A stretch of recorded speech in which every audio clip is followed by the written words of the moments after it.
झारखंड में अब तू डाल डाल मैं पात पात का खेल। हेमंत सोरेन के तरकश में अभी कई तीर मौजूद, हर एक को आजमाएंगे। ईडी और लिफाफे की तलवार से विचलित नहीं है। नमस्कार, आजाद सिपाही विशेष में आपका स्वागत है। मैं हूं राकेश सिंह। झारखंड की राजनीति में नए साल के पहले दिन से शुरू हुई राजनीतिक उथल पुथल अब उस स्तर पर पहुंच गई है जहां झामुमो के नेतृत्व वाली महागठबंधन सरकार के मुखिया हेमंत सोरेन और केंद्र सरकार भाजपा के बीच तो डाल डाल मैं पात पात का मुकाबला शुरू हो गया है।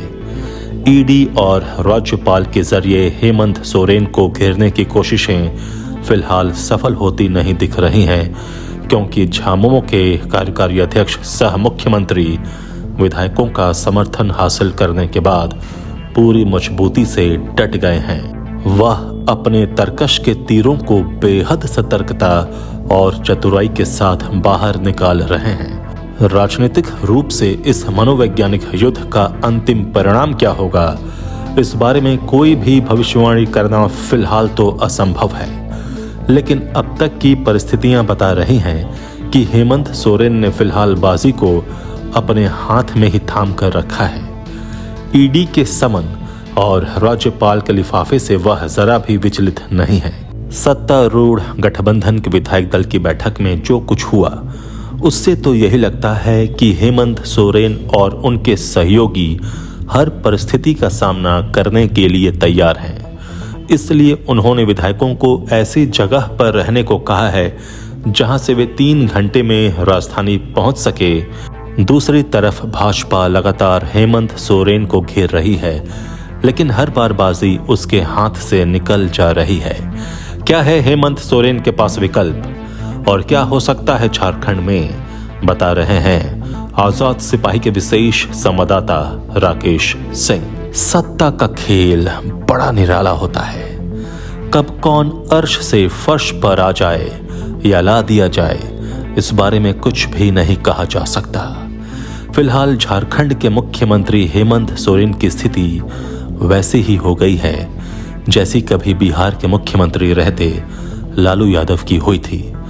हालांकि लालू के पास राबड़ी देवी को मुख्यमंत्री बनाने के सिवाय कोई विकल्प नहीं था, जबकि हेमंत सोरेन के पास कई विकल्प हैं। नए साल के पहले दिन ईडी के 7वें समन, झामुमो विधायक डॉक्टर सरफराज अहमद का इस्तीफा और विधि व्यवस्था को लेकर राज्यपाल की टिप्पणी के साथ झारखंड में शुरू हुआ राजनीतिक बवंडर अब तक पूरी तरह शांत नहीं हुआ है। मुख्यमंत्री हेमंत सोरेन ने सत्तारूढ़ गठबंधन के विधायक दल की बैठक में इस बवंडर को शांत करने की कोशिश जरूर की है, लेकिन भाजपा इस बार पीछे हटती दिखाई नहीं दे रही है। लेकिन जहां तक मुख्यमंत्री हेमंत सोरेन की बात है, तो वह अब आर पार की ही लड़ाई नहीं, पूरी तरह फरिया लेने के मूड में नजर आ रहे हैं।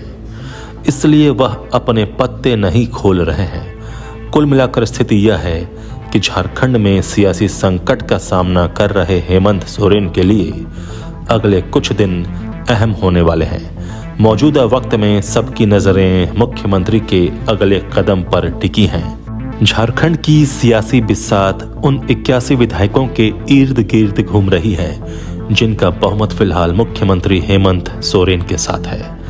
यहां बहुमत के लिए कुल 41 विधायकों के समर्थन की जरूरत होती है। फिलहाल सत्तारूढ़ गठबंधन के पास 47 विधायक हैं। हेमंत सोरेन ने पिछले 29 दिसंबर को अपनी सरकार की 4थी सालगिरह मनाई। वह झारखंड के पहले आदिवासी मुख्यमंत्री बन गए हैं जिन्हें लगातार 4 साल तक इस पद पर रहने का मौका मिला है। यही एक बात है जिसे हेमंत सोरेन भुनाना चाहते हैं। वह कहते रहे हैं कि उन्हें गिरफ्तार करने की साजिशें रची जा रही हैं, लेकिन वह इससे नहीं डरते, क्योंकि वह शिबू सोरेन के बेटे हैं और संघर्षों से उनके परिवार का पुराना नाता है। उन्होंने अपनी कई जनसभाओं में यह सवाल उठाया कि आखिर क्या वजह है जो कोई भी आदिवासी मुख्यमंत्री यहां अपना कार्यकाल पूरा नहीं कर पाता। वह इसके लिए भाजपा को जिम्मेदार ठहराते रहे हैं। हेमंत सोरेन यह भी कहते रहे हैं कि साल 2019 में उनके शपथ लेने के तुरंत बाद से उनकी सरकार गिराने की कोशिशें की जा रही हैं और भाजपा के नेता इसके लिए तरह तरह की साजिशें रच रहे हैं। उन पर अनर्गल आरोप लगाए जाते रहे हैं और कहीं से सफलता नहीं मिलने पर उनके पीछे प्रवर्तन निदेशालय ईडी के अफसरों को लगा दिया गया है। इस बीच उन्होंने वैसे कई निर्णय लिए जो सीधे सीधे उनके वोटरों को टारगेट करते हैं। 1932 के खतियान आधारित स्थानीय नीति का विधेयक, मॉब लिंचिंग रोकथाम से संबंधित विधेयक, निजी सेक्टर की नियुक्ति में भी झारखंड के लोगों के लिए आरक्षण, आदिवासियों और दलितों के लिए 50 की उम्र से ही वृद्धावस्था पेंशन की योजना, राज्य कर्मियों के लिए पुरानी पेंशन योजना की बहाली जैसे निर्णय इसके उदाहरण हैं। इसी दौरान ईडी के 7 समन के बावजूद वह पूछताछ के लिए उपलब्ध नहीं हुए।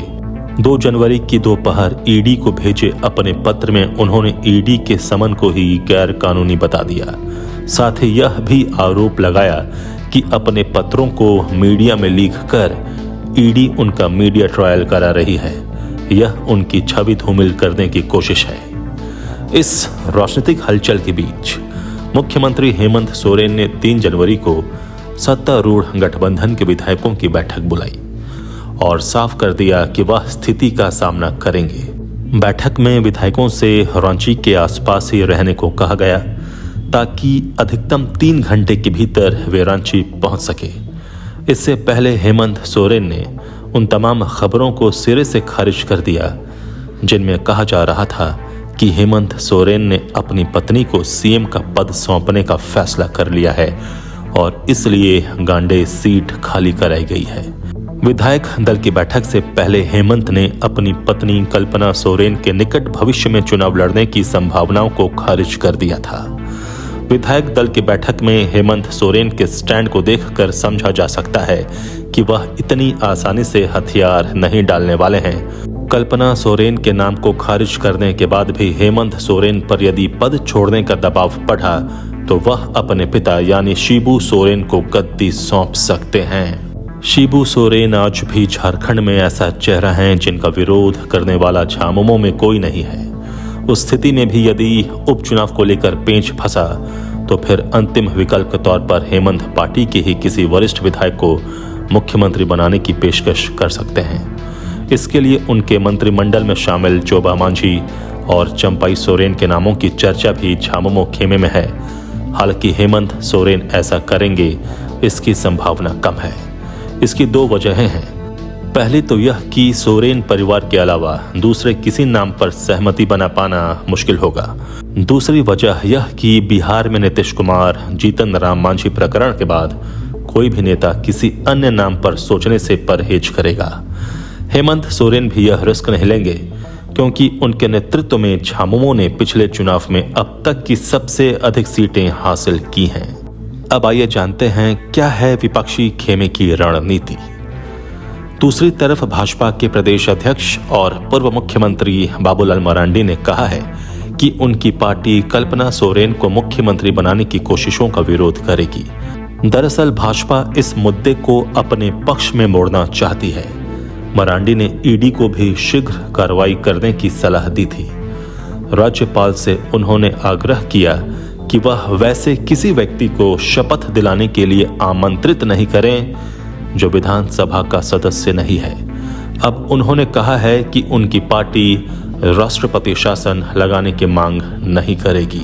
इस पूरे प्रकरण में यह याद रखना जरूरी है कि झारखंड में सत्ता का गणित इतना कमजोर नहीं है कि हेमंत सोरेन के हाथ से सरकार ही निकल जाए, क्योंकि कांग्रेस भाजपा के पक्ष में आ नहीं सकती। राजद को भी भाजपा फूटी आंख नहीं सुहाती। इसलिए फिलहाल तो बाजी हेमंत सोरेन के हाथ में ही दिखती है। लोकतंत्र में बहुमत की ही ताकत होती है और उसी ताकत की बदौलत हेमंत सोरेन किसी भी परिस्थिति का सामना करने के लिए अब तैयार दिख रहे हैं। अब ना तो ईडी का समन उन्हें विचलित कर रहा है, न ही राज्यपाल के पास धूल फांक रहा लिफाफा। आजाद सिपाही के विशेष में अभी इतना ही। आप हमारे इस YouTube चैनल को जरूर सब्सक्राइब करें और भी अधिक खबरों के लिए पढ़ते रहिए अपना लोकप्रिय दैनिक अखबार आजाद सिपाही। धन्यवाद।